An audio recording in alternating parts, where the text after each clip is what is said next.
Walter Carter here at Carter Vintage Guitars with a mandolin made by Orville Gibson, the founder of the Gibson Company. This was made right around the turn of the century, around 1900, one of maybe 25 or so surviving instruments that Orville made.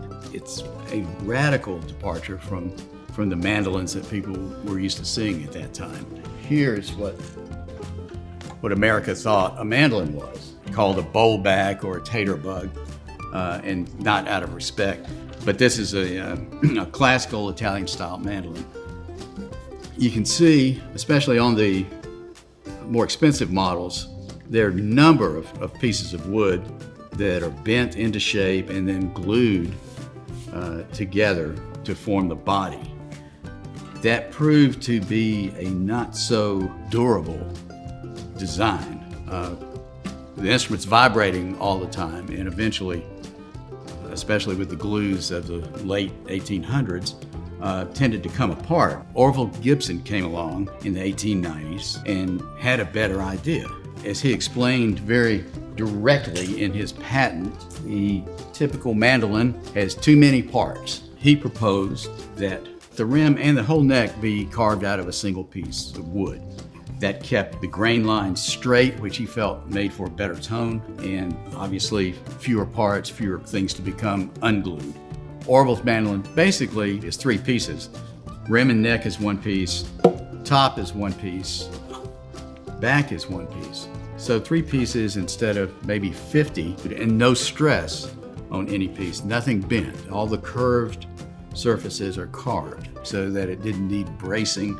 Now, that's not quite practical to do it that way. And even this early mandolin, we can see a splice right here. So the neck and the rims are actually two different pieces.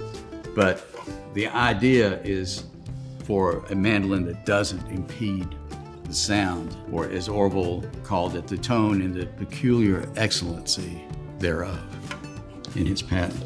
This looks like a mandolin with a deep body, and it's also hollowed out more. The construction allows for hollowing out of the neck up into here. It would seem to have a very deep tone, but remember, bluegrass music wasn't around then. There was no demand for a loud chop. It was still Italian based. So, these guys were still playing Santa Lucia.